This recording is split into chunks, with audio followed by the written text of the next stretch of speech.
It is being recorded. I've never heard that before in my life. Welcome to the Power Hour. What the hell is going on? Dude, you should see my screen. It's like, do I continue? Really? I Oh don't. my God. Yeah, I I was trying to mess around and trying to be all slick to play this clip, and I've probably broke Zoom, but that's okay. We'll be all right. I'm sure. What's the worst that could happen? I'm Steve.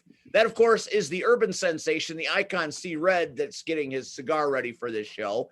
And tonight we are very, very pleased to be joined by a good friend of the program, Max Holiday. Now, Max has been on the show a couple of times before. As a matter of fact, for those of you that followed Last Man Talking, and that is a real chicken wing. No live chickens were harmed, or is that a rib? That's a rib. That's a rib. That's a rib. No cows were harmed in the episode. You didn't say we were eating ribs. I got ribs. Well, go get the ribs then, damn it. We'll talk anyway amongst ourselves. You're smoking a stogie. I needed a gimmick too, so I'm eating. We got cigars and we got tall boys and we got ribs. Whatever you need, we got on this show. It's Max Holiday. So if you follow the show last year in March, it was our St. Patrick's Day episode, which actually ended up being the in-studio season finale for part one, because after that, we weren't allowed back because the pandemic hit full force. So one might say, if you look at it from a certain point of view, Max Holiday brought the pandemic with him, and we never looked back. Now, here we are in 2021. It's May heading into June. The summer's beginning, and signs of life are returning to the world. Baseball parks are open. Wrestling events are getting more people, and we're starting to return to somewhat normalcy. So as he ushered in the pandemic, we are now having him remove the pandemic. So Max, do whatever you have to do to shut the pandemic down. Do a dance, whatever it is. All right. Mekaleka, Heine Ho, Mekaleka, pandemic, you gotta go. Boom! Boom! Oh And my just God. like that. That you is a can walk into t-shirt right Walmart. there. There That's you a go. You t-shirt. can walk into Walmart, you can walk into Target, go ahead, Starbucks, Home Depot. Go ahead. If anyone stops you, be like, Max Holiday ended the pandemic. It's all over, baby. Don't need a mask. You know, we're all vaccinated or not. It's over. It's done. It was there last year. Now it's completely gone because Max said so. You're Thank welcome. God. Thank God. But we're still on Zoom because it's just too damn convenient to not have to leave your home. That's something we'll continue to do from the pandemic. We all like working from home, which is great. So here we are, and it's the Power Hour with Max. Now, Max, Hollywood has beckoned and you have answered. And I want to talk about that first because, you know, wrestling we'll talk about as the show goes on. But I think people, when they hear Max Holiday, acting, thespian, all of these things, don't get the full understanding of just what you've done. So why don't you inform the folks, especially the people across the pond, about what you've done and the critical acclaim that you're receiving with this film? Well, back in August of 2019, I filmed a short film called The Brass Ring by writer-director Zachary Ross, who was actually doing it for his thesis for graduation. And he wrote it as I forget the word now, but it's more or less set up to be a TV series, comedy series, if you will. But we filmed it in a short film way. That way he could present it to festivals, use it for his graduation and all that. And since then, we have been in over 26 festivals. I believe like 2 more were just announced. And we've won several awards for the film. So I'm just excited to be a part of it. And I'm excited that it's gaining some amazing traction. And people have been asking since 2019, when's the movie coming out, Max? Well, we might have some information for you here shortly. But so we get a feel for what we're talking about. Now, I've been on Zoom for the last half hour trying to get this goddamn thing to work, and I can't do it because I'm old and the internet should probably not be, I should not be allowed on the computer at this point. So, you know, that's why I'm going to do this with my cell phone. It's not going to sound great, probably won't look great, but you'll get the gist. This is the trailer for Max Holiday in the Brass Ring. Welcome everyone to Pandemonium 2020. His career is over. I think this is just the very beginning. Yesterday I got a call. They got really deep into how I don't have a character. Listen elsewhere. You think it's over? I told my editor-in-chief that I wanted to do a story on you. You're a bad boy. A very bad boy. It's Pandemonium here at Pandemonium!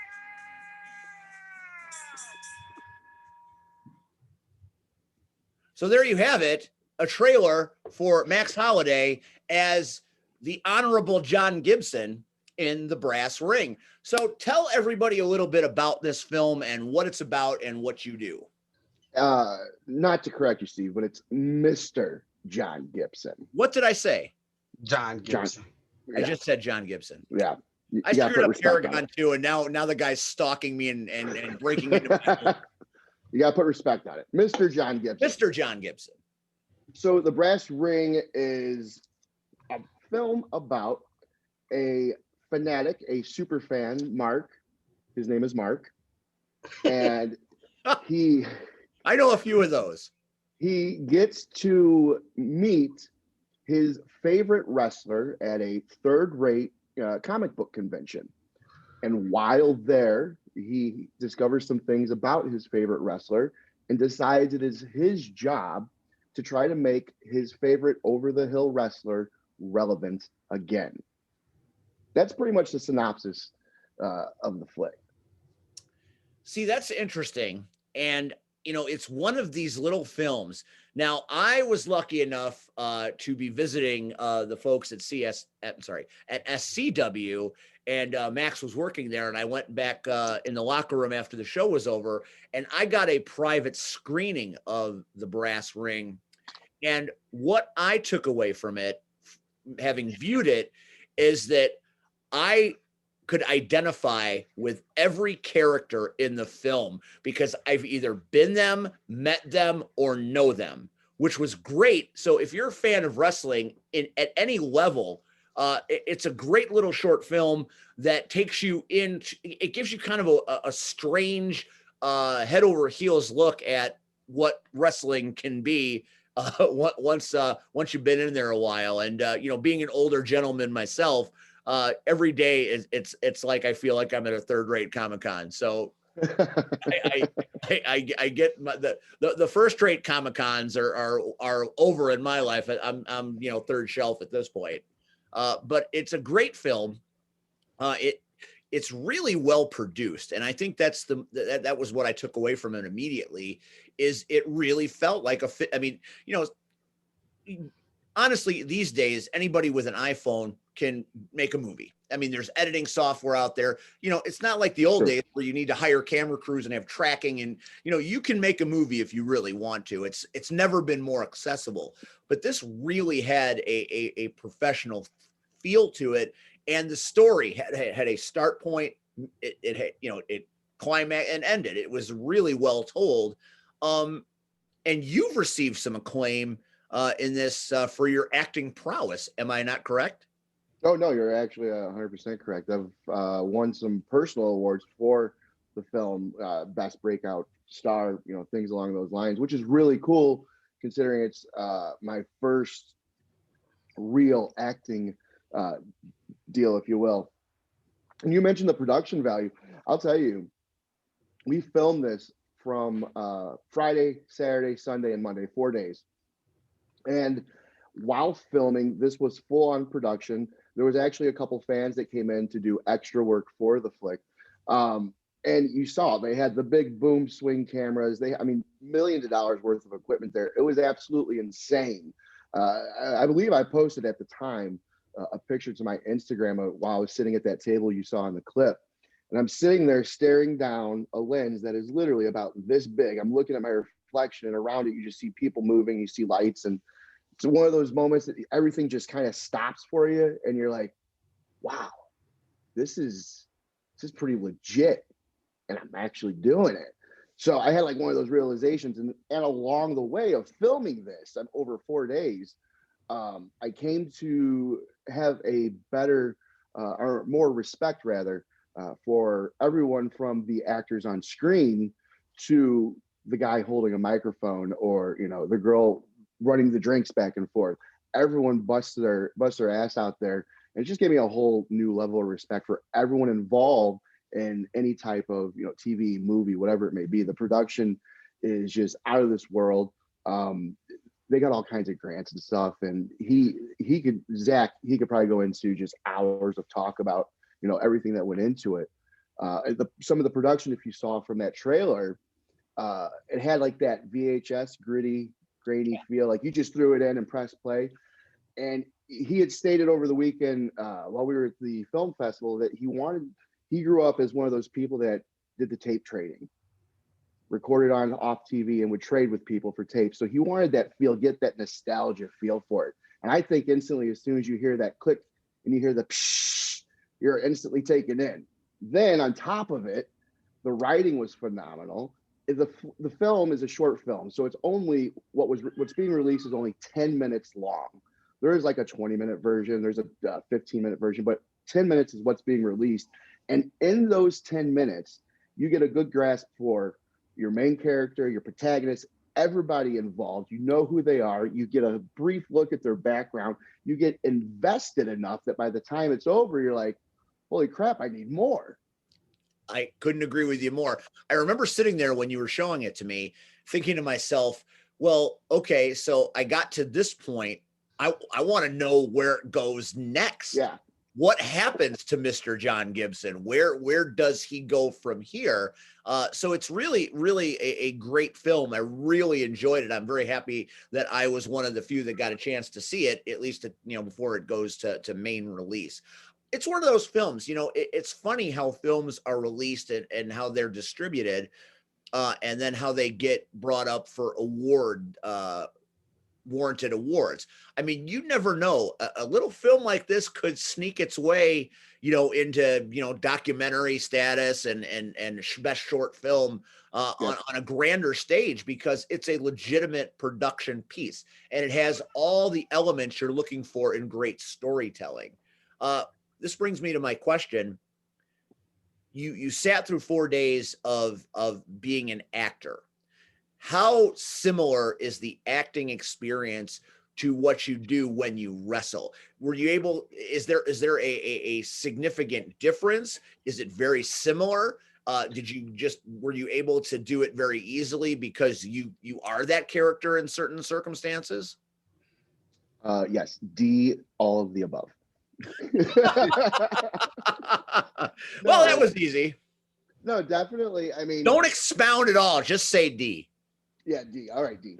No, I mean, yes, there are similarities.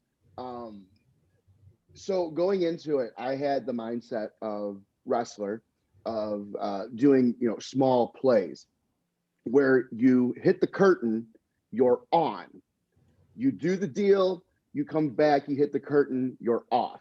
For some of us. I know a few that's not exactly true. Yeah, well, so I've worked for a few that's not exactly true, but that's neither here nor there. I've been accused of being one of those. It's okay.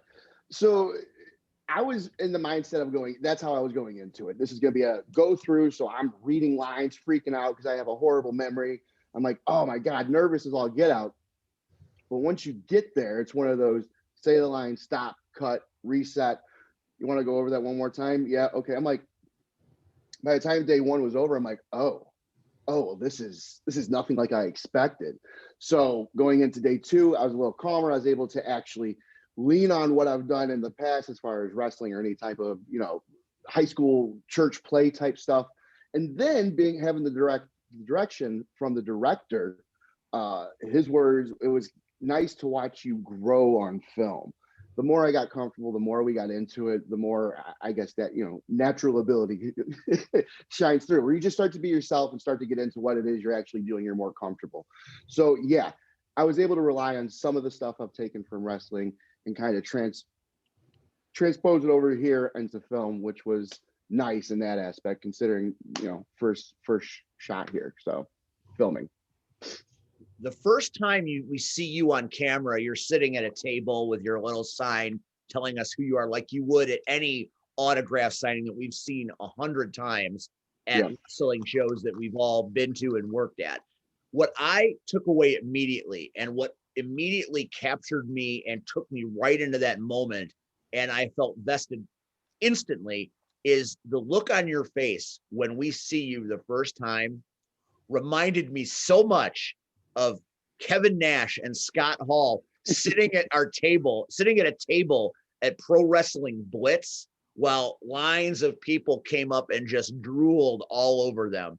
You caught that moment so effectively that I knew exactly what you were doing, exactly why you were doing it, and I wanted to see where it went. So kudos to you for really looking completely apathetic and not wanting to be there, because that was the whole element you needed to capture, and you nailed it. Oh man, I appreciate that, especially with the comparisons to Nash and Hall all day long. Wow, man, Stevie just moved up in my book. I do appreciate that though. I mean, I had never really, I'd met a few people along the way in wrestling when I went to various shows, but I was never one of those people that would want to go up and spend $75 for a picture and an autograph for somebody like that. So I would go and I would watch, and I was amazed at, people would walk up, they would have a certain reaction, and then they would step away, and they would, and you really brought that out. It's pretty, it's a wacky world that wrestling can be, and you really grabbed it, and you looked like an aging, irritated vet that had no future to speak of that we knew at that time. I mean, it really helps that it's all based off of pro wrestling, something I've been involved with for 20 years. And in those 20 years, I mean, names aside, I've come across those older vets that, that's just how they are. C-Red and Willie are my best two examples.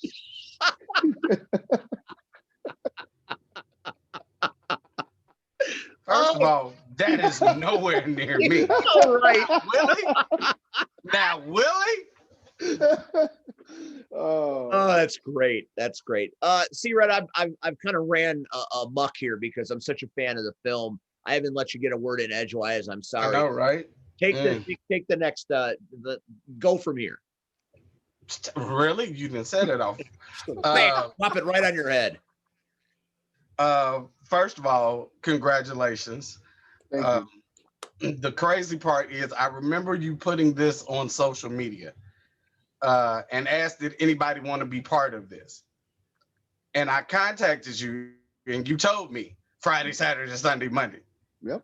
And I was mad at you because you knew I had to work. My shoot. Yeah. And I have a hard time, and I just believe it's because I love my kids. So I have a hard time really of like doing anything that doesn't entwine them. So it's hard for me to, be like, hey boss, I'm going to be out Friday and Monday. So I was kind of kicking myself like, man, I really want to do this, but if I can leave Friday, but then Monday is going to be a different ball of wax, or I can do Monday, but I can't necessarily do Friday. So I was like, so I was kicking myself. But I'm happy to hear that this short film is getting such great reviews. Really good stuff. I guess people don't understand what we do as performers. A lot of time, again, is act. I know you, again, we've known each other forever, but I know the real Max versus the in-ring Max. Yeah, that guy right there without the glasses. So, anytime I've seen you and the way you've evolved over these past 20 years has been brilliant.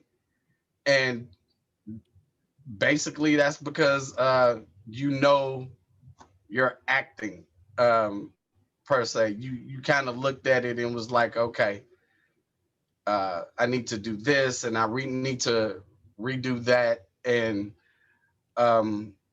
you know, I love it when I see guys that I know stepping outside of wrestling and doing something, you know. So, you know, on my personal level, there's the Mansons. Their film is going to drop soon. There's Jay Washington, who's been in movies. Marche has been in TV shows.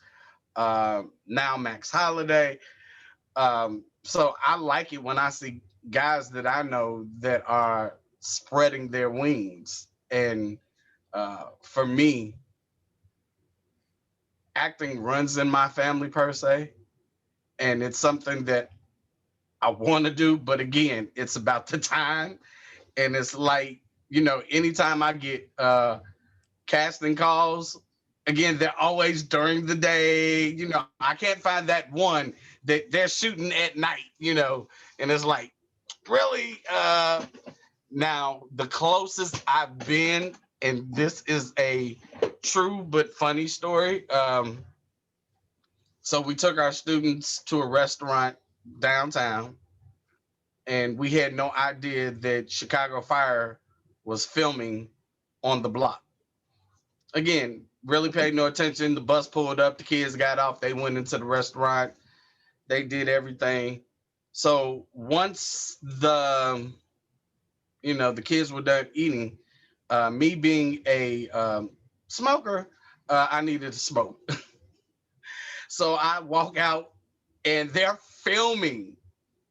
So like they're filming this scene, and I'm walking down the street and there's somebody, just keep walking, just keep walking. So but again, I don't want to leave my kids that long. So again, by the time I get to the end of the block, I turn around and I'm still smoking. So like this is one of the early episodes. So you see me walk one way and then you see me walk back the other way. And I'm like, and matter of fact, Deshaun D Light was in that same episode, but he got paid for it. I didn't. But you know, it's got to be a great feeling to know that, you know, with all these awards and accolades, that something bigger might be coming down the pipeline, you know. Hey, they are just dying to make Vampire in Brooklyn too, and I bet they'd shoot that at night. Nah, I'm good. I'm good. Anywho, just to give you a couple of things that are on Twitter right now, the Brass Ring film is selected to be in the Indie PopCon 2021. So they're going to be at that International Film Festival up for awards. And then at the Avalonia Short Film Festival, it was awarded the Ox Nelson and Dano Award for Best Professional Wrestling Short Film. So it's wow. a big con coming up, the PopCon International, very shortly, and it's already won awards at this other one. So it's legit, folks. I mean, this is real stuff. This is the kind of stuff that starts steamrolling and ends up, you know, Golden Globe, Oscars very easily. I mean, where do you think they get this kind of stuff? You know, over the weekend, while myself and Zach, the director, were in Pensacola for Pensacon, he was telling me about a lady that he had gone to college with. And she can actually be seen in some of the Progressive commercials, but that's not what makes her money.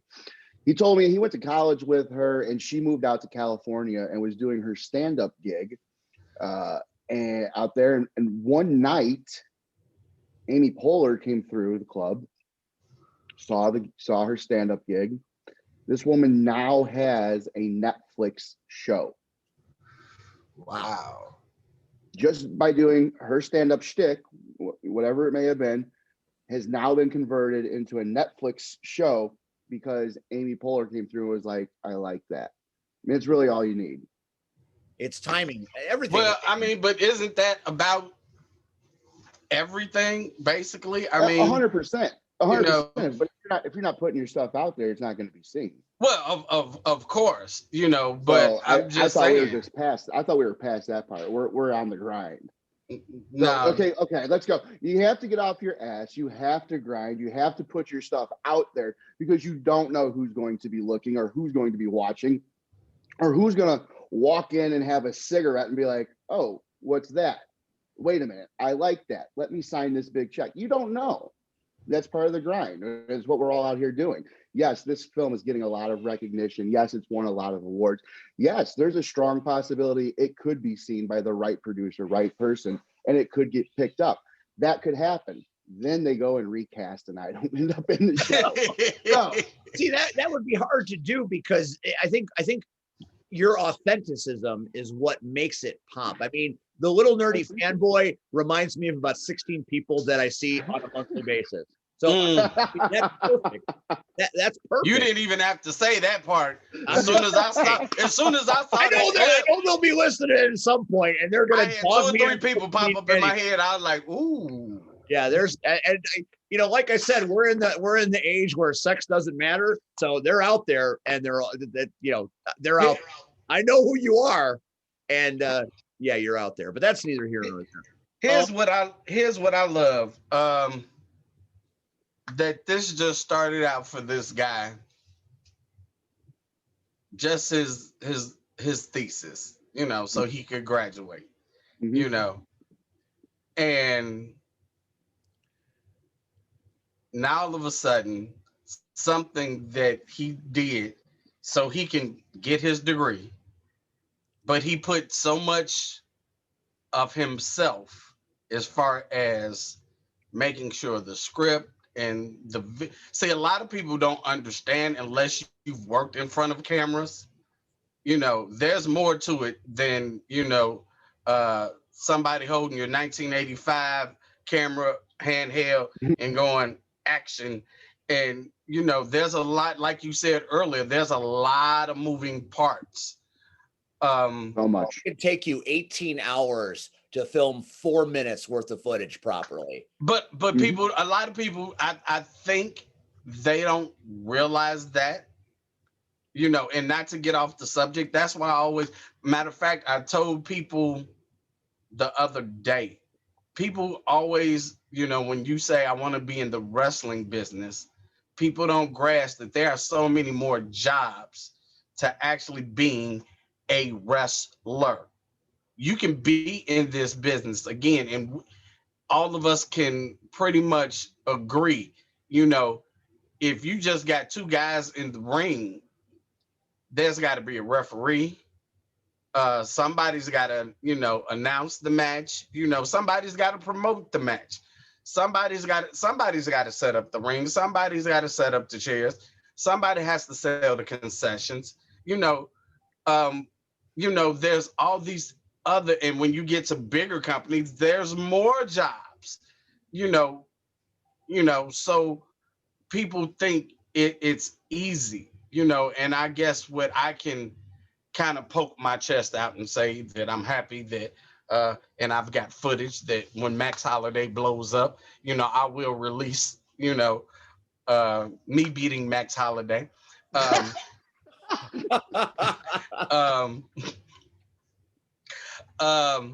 But That must have been the dirtiest finish in history. no, There was It nothing was. clean about it. The only thing to clean in that victory is your underwear. That's the Max, really 2 years ago at the Uh, school? He doesn't remember. No, I do remember that. That was some bullshit. But you know what, though? I will put it to you this way. If that is not at least in your top 10 favorite matches of all time, we can't be friends.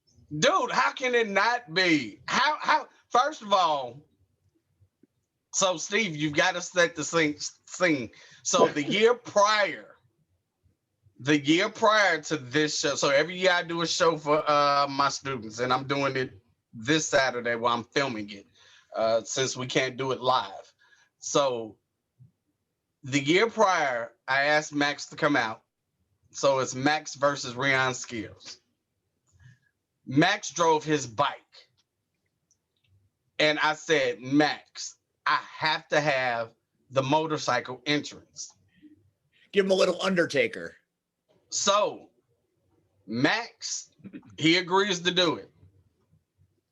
So he can't hear his music from the parking lot, but we're playing it and we're waiting. Finally, here he comes, and you can. Now he's walking his bike down, which was great. Didn't grasp the concept that there was a girl in a wheelchair in front of. Now he knew, but she didn't know. So the look on her face was like priceless, because like I'm looking like, what is taking Max so long? And like when he pulled on the side of them and they looked and he's got his skull mask on, like the other woman and the girl just went blank. So Lot to okay, process. That's a lot to they process. get in the ring, dude. I kid you not. They did the Hogan finger poke of doom spot at least 3 times. 3 times. And understand, my students lost it every single time. Like they had, it was the greatest thing ever. It never gets old. Dude, after the 3rd time, it was like. You got to give them what they want. You got to give them what they want. But now you're making my job harder. My job. Because I have to go out there and be this great baby face and pray that they cheer me, and they see me every day. So they could care less about me. All they cared about was the dude on the motorcycle. So you fast forward a year. So now it is me and Flash Harris versus Rion Skills and Max Holiday for the school tag titles. And the first one was outside. Yeah, the first the one. second one, we're inside a gymnasium. So we pushed everybody in the gym. And our gym is super small. But we pull it off. So the funny part is I have to sit up here. And again, so nobody grasps the concept. Not only do I have to try to put this show together on these days, I still have to be my real name and do my job and make sure my kids are safe and secure. And it's a hectic day. Let's just say that. So we really never got to talk anything out. So it was walking and talking. When I say Max decided to play the psycho,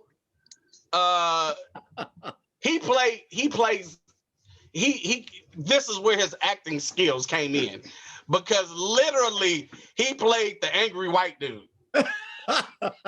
Like he did. When I said, you know how we always say work the crowd? Dude, he worked my students the entire show. Like, and that worked them to the point where they were so mad at him. Like, no, he worked them like he did everything but call them names. It's the best kind. He talked about everybody's shirt, their haircuts, whatever they had in their hand. He just went on this rant. And then when we got in the ring, it was hard. It's hard when you get in the ring with your friends, because you call stupid stuff. You call it, and then you got to try to keep a straight face.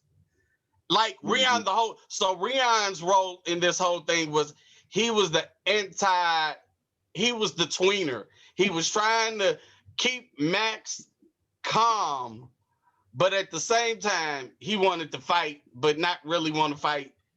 But again, Max just took it over. He was Rion. Basically, but it was just like Max, I remember standing in the corner, and then he's coming to hit me with a forearm, and I'm like, get in, Flash, you got this. You can catch this beat down. I'm good. I hit Max at one point in the corner, and Max, he cussed, but nobody heard it but me. And are That you means, okay? that means he stiffed me. He stiffed me. If I'm cussing, I've been stiffed. I was like, are you okay? He was like, yeah. He said, lighten up, brother. Damn. I was like, oh, my bad. My fault. You know why? Is because, see, in that gymnasium, all those kids, all I remember of this is just walking through the door of the entrance with Rion in front of me. And as soon as the kids saw us, they went absolutely insane. And it was so deafening in there that Rion turned around, looked at me, he goes, I don't even know what's happening. I'm like, yeah, me neither. He's like, it's you. It was so hard to call the match because it was so freaking loud in that place. But it was too much fun. But here's the crazy part. They love and hate Max so much that the match before, like, was dead. Like, they couldn't, anything they called in the ring, you heard it. Like, I'm sitting at the sound system and they're like, headlock, take over. Ooh. And I'm like at least 15 feet away from the ring and I can hear it. And the kids are like, here comes Max. And as soon as Max walks through, they're in an uproar. Like they remember this dude from last year. They want a piece of Max. Like I really think if Max and our principal would have got into it, that would have been gold. That would have been gold. But that just showed, again, that it's no surprise that, again, Max is great at what he does.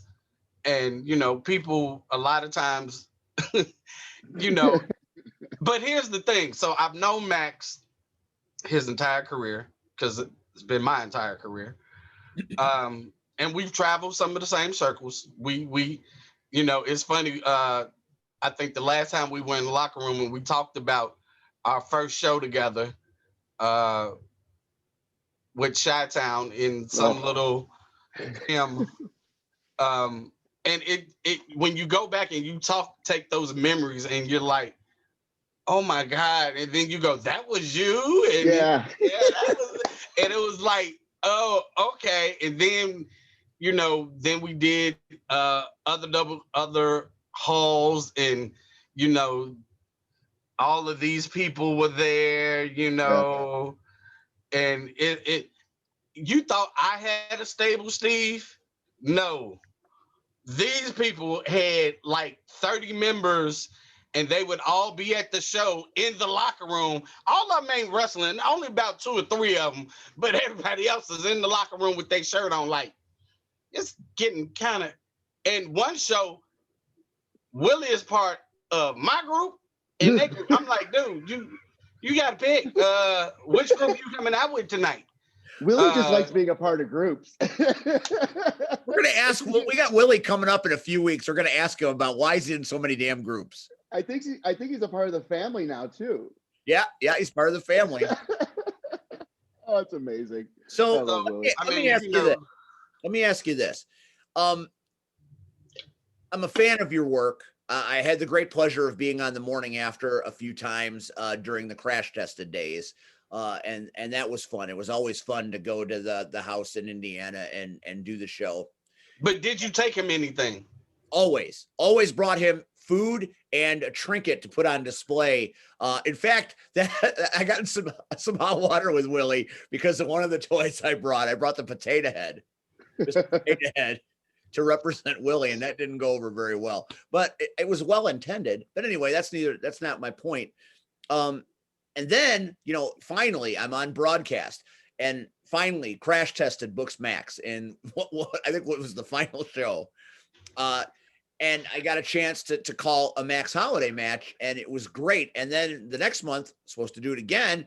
And suddenly, you know, somebody stole all the money and all hell broke loose. So I'm like, well, that sucked. I was just on the precipice of being able to work with this man a little bit.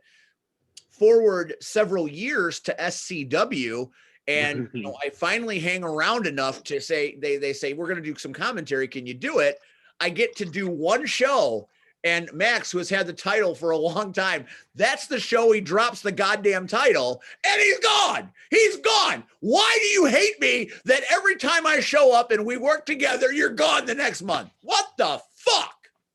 I'm always ahead of the curve.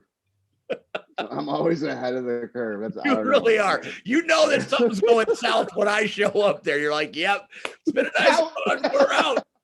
No, he knows what's about to happen, so he's like, check, please. Yeah, I've been Pretty here much, before.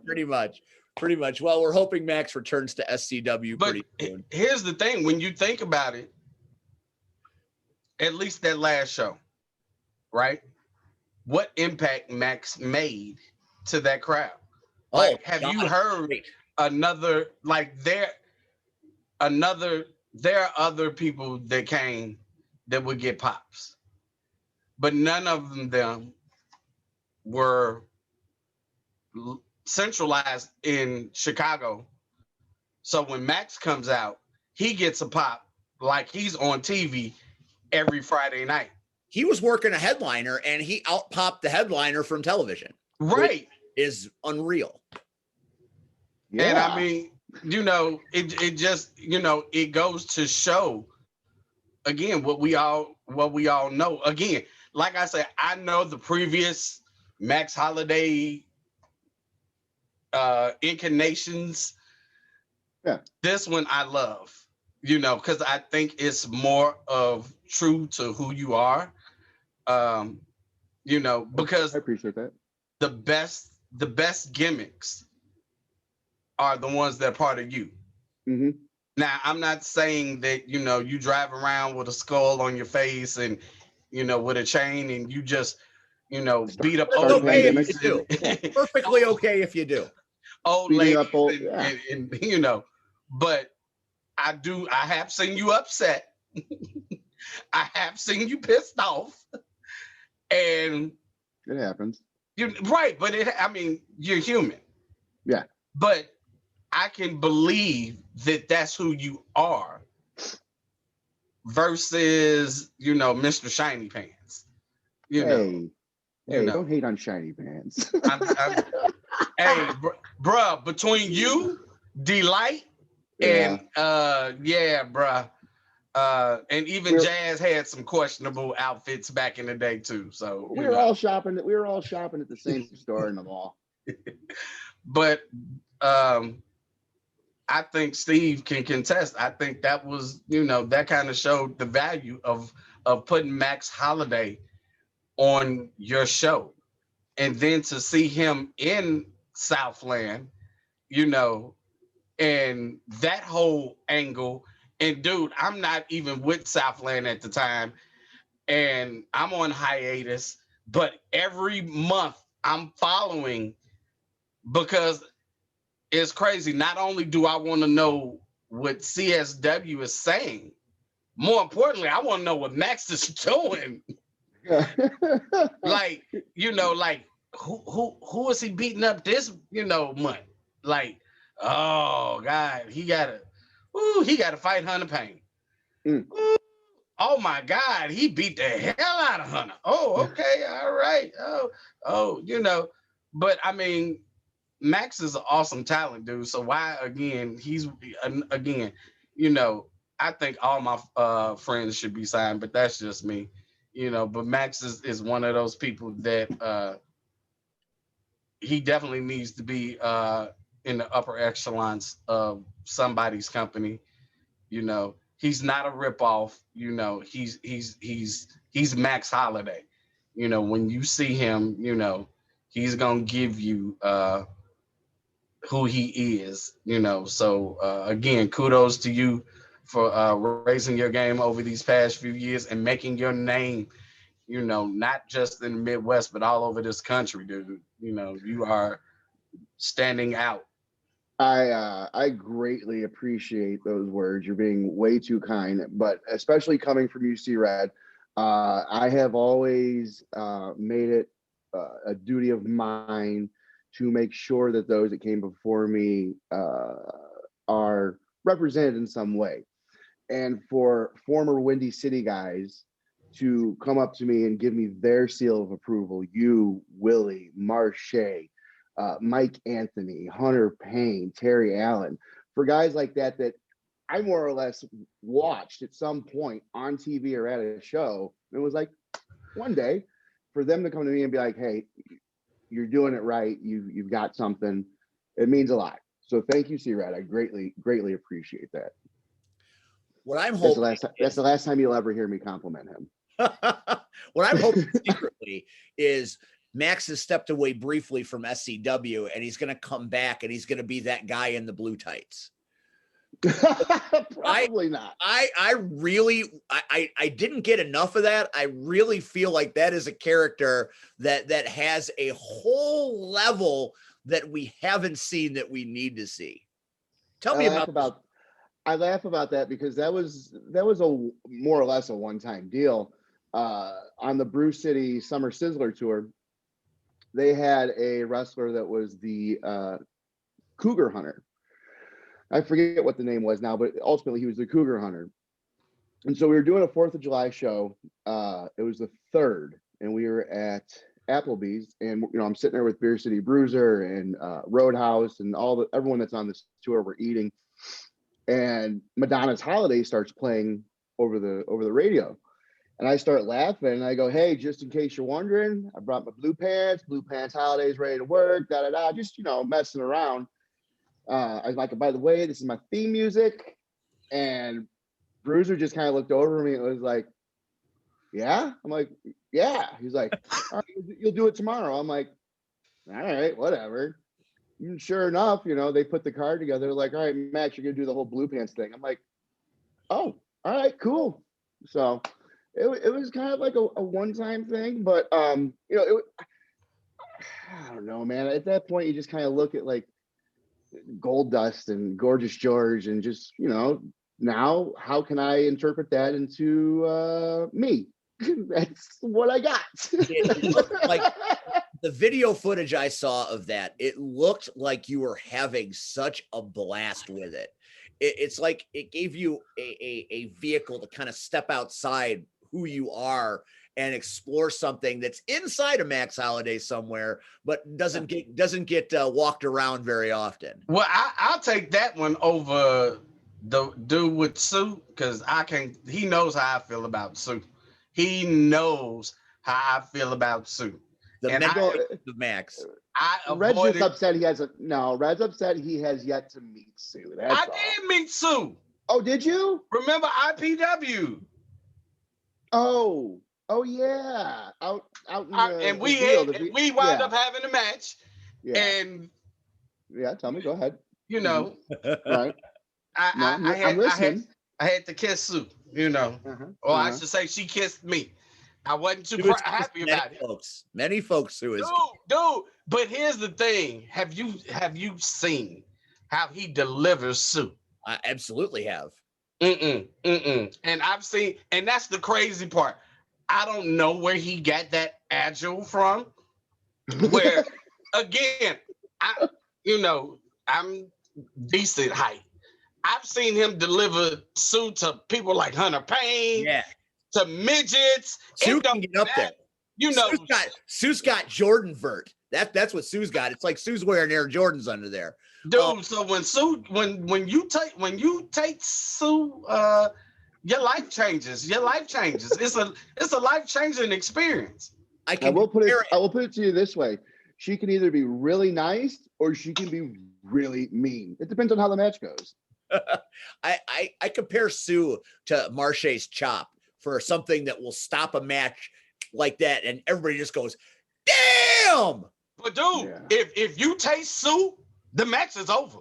at least with Marche, you can roll out the ring and get some first aid ointment and try to put on your chest. Yeah, you asked Jazz about that. Jazz on Friday got a Marche chop and went full on Undertaker. Eyes went back in his head. But you know why that is, though, right?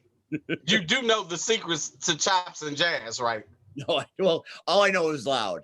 Jazz doesn't like chops. Yeah, clearly. He likes them even less now because after the match was over, he just was like, "Marche, why the fuck you do that, man?" It was great. No, he he has always hated chops. But Sue Always. has that effect on So- people. When No, Marsh Sue has the effect to leave your laying. Hmm. it's an out of body experience. Trust me, I know. It wasn't pretty. Do you know what it's like to see Sue coming and Yeah. you're like, hey, how pow? And the next thing you know, people are helping you to the back, and you're like, but I got a match with Max right now. No, that match is over. It's done. It's go home. But did I win? Did I win? Now you won. You won in the hearts of people. Of course I did. Of course. So, Max, you are active in Wisconsin right now. That is where I see you all the time for Brew City. Tell us a little bit about what's going on up there. Oh, myself and my tag team partner, Roadhouse James Vincent, Whiskey Bunch, and Hellbound, who are led by one Brandon Blaze and brought up the backside by Missa Kate, are up there running rough shot all over their tag team division. That's what's happening up there. We're So up there just kicking people's asses and drinking whiskey because that's what we do. That's what they do. It's quite a life up there. I'm not asking you to spoil anything, but are you done with SCW or will you be coming home soon? I mean, let's be honest. I came to SCW in the middle of the ARW invasion, and I never left. It's true. Mostly because I was like I won their heavyweight championship like 2-3 different times. Twice.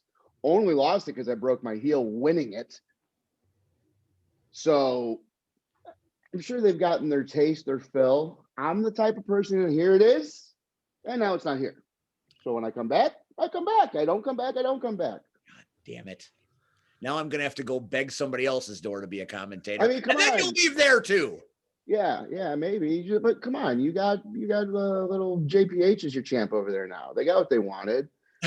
They got the yay, yeah, come on, baby, come on, whatever. I really, one of the most fun parts of commentary is, you're watching the match and if you know somebody, like when C-Red does C-Red's things, I know when things go right and I know when things don't go right. And I was watching Max, I was involved in watching a Max Holiday match, and it was one of those matches where some things went really good and some things didn't go as good as they'd hoped. And you can watch the body language of someone when you've been watching this a while, and you can see when the eyes don't lie, when something doesn't transpire according to your expectation, the body language changes. And I enjoyed it way more than I should have.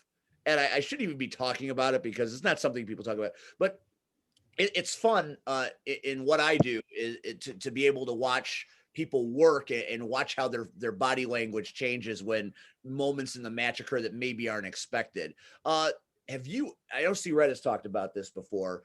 Has there been a match in your career where it went so badly off the rails that when you were done with it, you were physically angry at the person you were fighting? Actually, yeah, the one that really sticks out. Nothing really recently. I mean, once we go back through the curtain, if something's happened during the match, I'll take 5 minutes. Just I'm a professional at the end of the day. But to go back towards the beginning of wrestling, myself and my partner at the time, Johnny Draven, were wrestling two gentlemen. I want to say Bad Boy Rob. Is that a name that rings a bell? C-Red? It sounds familiar, yeah. I want to say. All right, I'm not going to go with the names because I can't remember right now. But Draven and myself were still in the infancy of establishing ourselves as workers, and it was one of those classic scenarios of the vet's going to come out and teach the boys a lesson because, well, if you knew Draven and myself, we were we were living the gimmick. And during the match, it was a straight up street fight. I honestly believe they were sent out to try to teach us a lesson.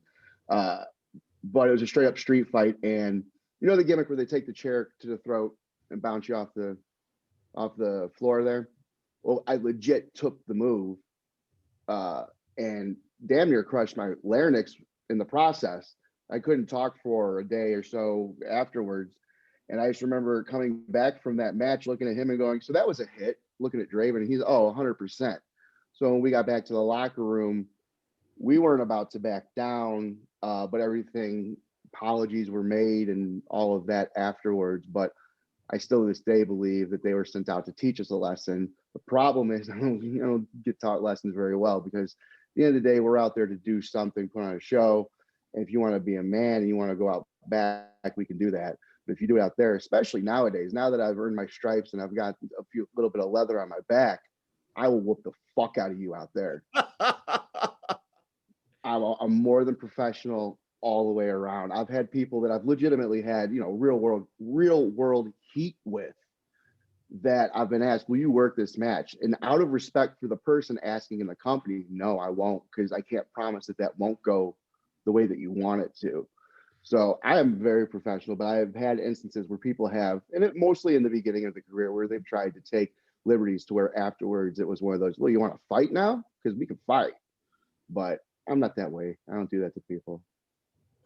I've only seen that happen one time over my 8 years in this business, where a message was supposedly being sent, and it was not. I didn't enjoy it. I'm like, why? What's the point? But then, I didn't, I didn't come out of a place, back in the day. There's a mentality to it. There's a certain mentality to it. It's an old school thing, and I thoroughly respect it. But at the same time, see, I don't.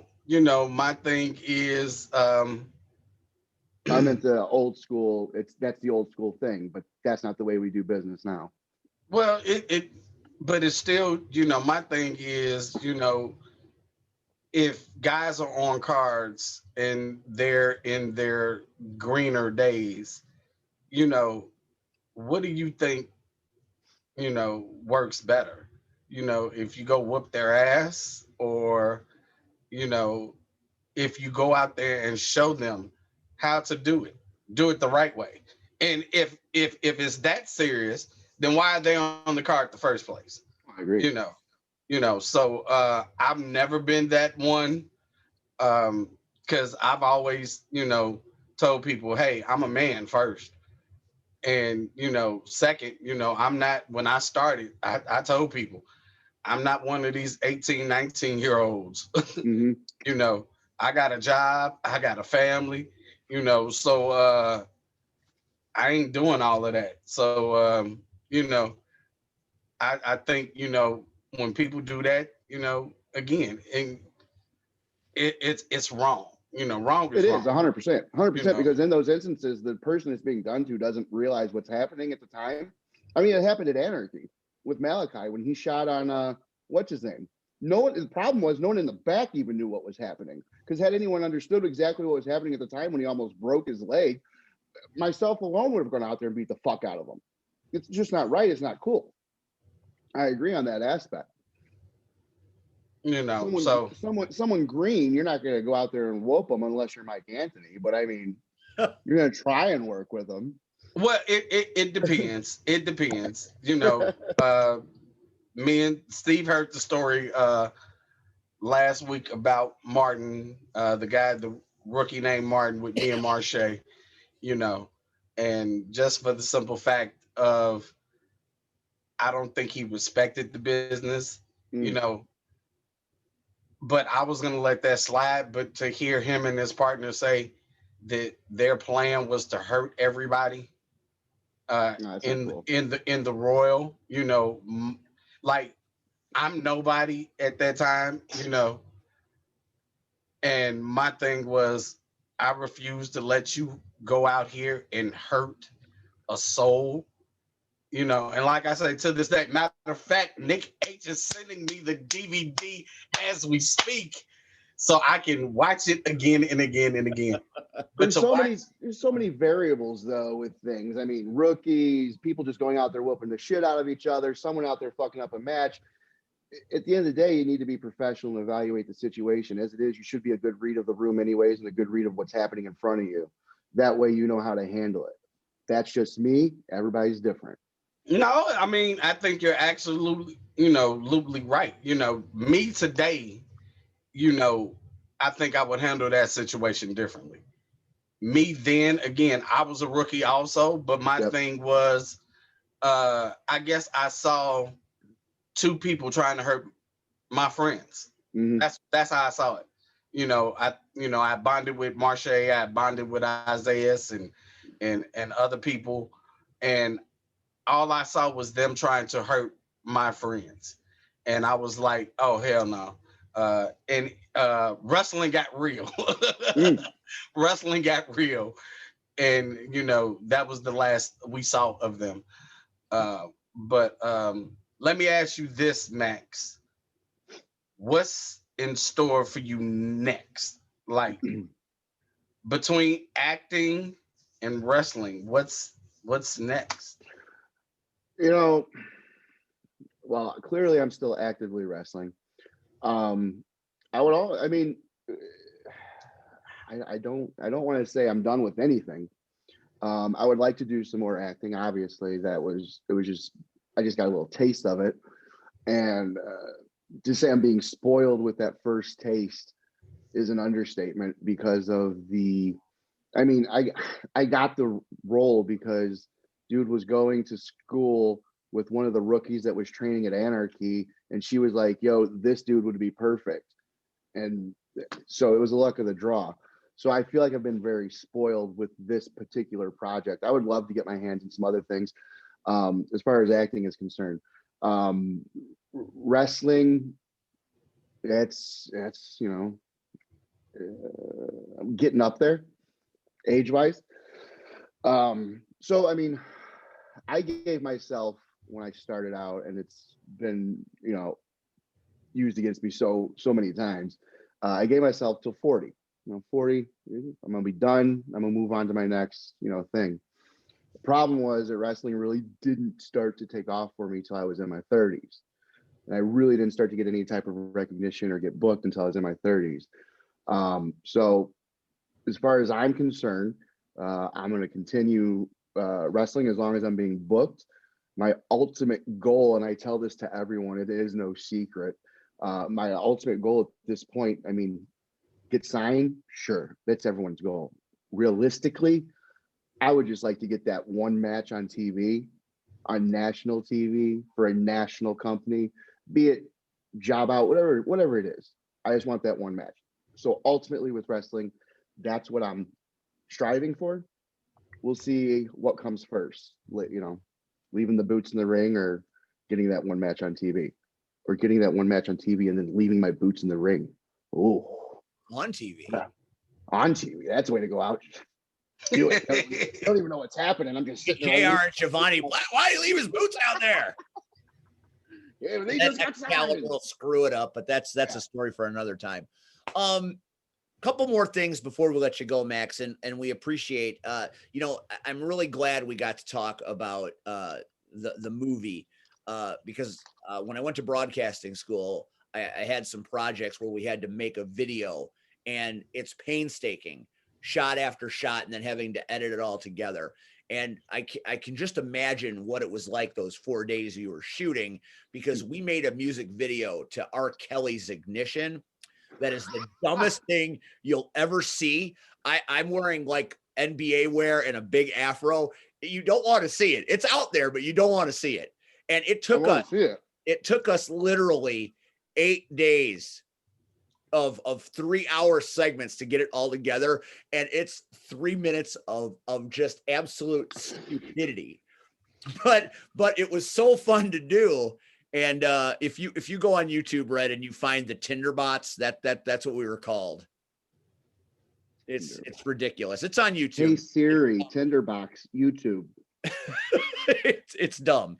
But I know what you went through, and I had a taste of it. It was very satisfying when you watched it all come together and you felt like part of something because the finished product was fun. And at the broadcasting school, they still play it for incoming classes because it's the only video project to ever get an A+. So Wow. it was never meant to be anything other than just a lark, but it's so bad. It's embarrassingly bad. That's why I'm mentioning it here, because it's embarrassingly bad, and I want you all to go see it because Love it. I need to be. Yeah, because I'm looking for it. I'm looking for Why it. does Santana Starks hate my guts? I gotta know. Mm. I don't know. Did you bang his wife? No, not that I'm aware of.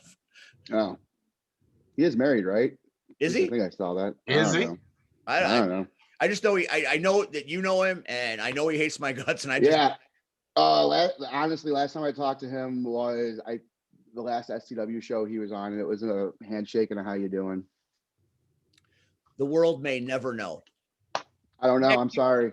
That's okay. That's okay. I'm probably better off that I don't know truly why I'm hated. There are certain people out there that don't like me, and I think maybe I'm better off not knowing.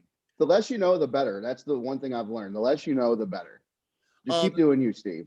I was going through your Facebook, pulling pictures, Oh, promotional materials, stalker. and I found the blue tights, and I found that picture, that very famous picture of you with Bischoff, and it brought back a lot of nice memories. And that's why I love having you on this show, because you're entertaining as hell, and so many things that I've been through in this industry.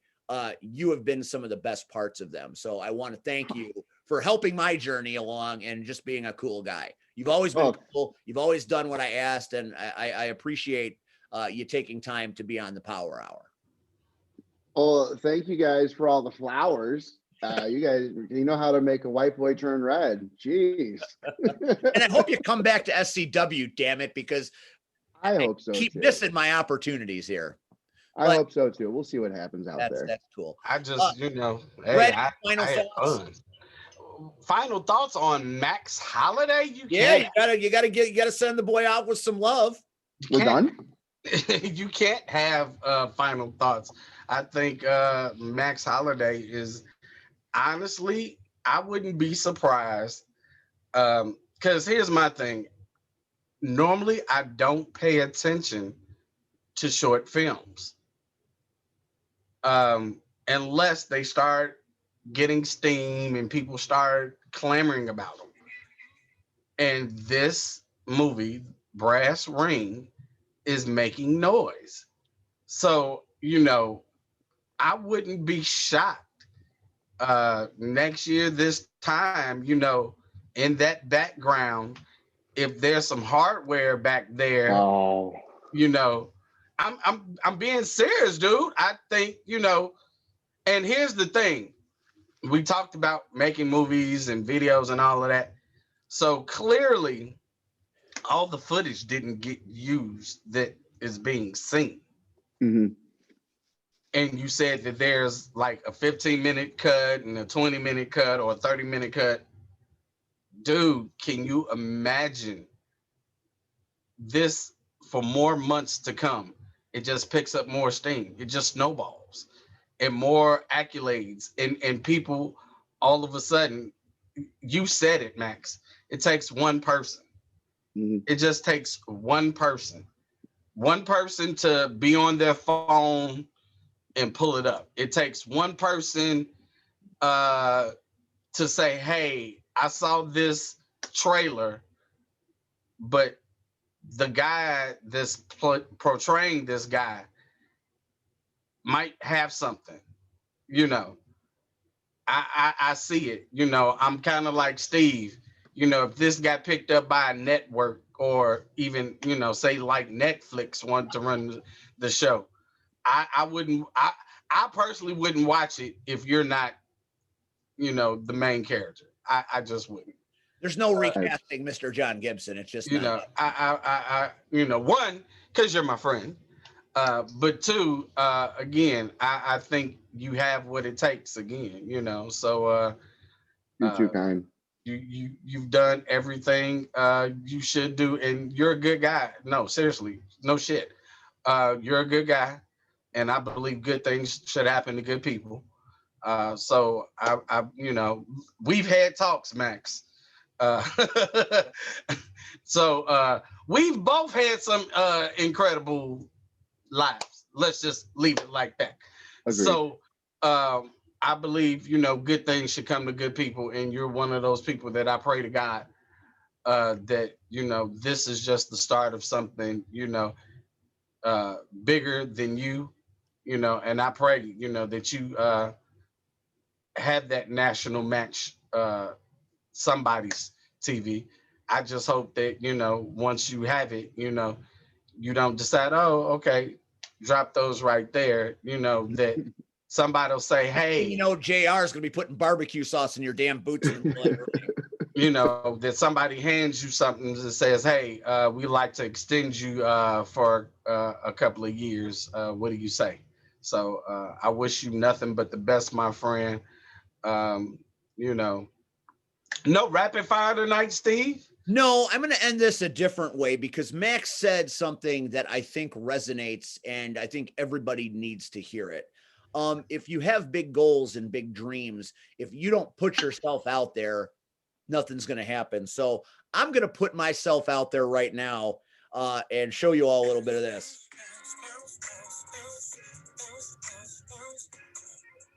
It's like murder, she rolled. Once I get you out the clothes, privacy's on the door. Still they can hear you screaming more. Girl, I'm feeling what you're feeling. No more hoping and wishing. I'm about to take my key and stick it in the ignition. So give me that. Let me give you that. Running her hands through my fro. Bouncing.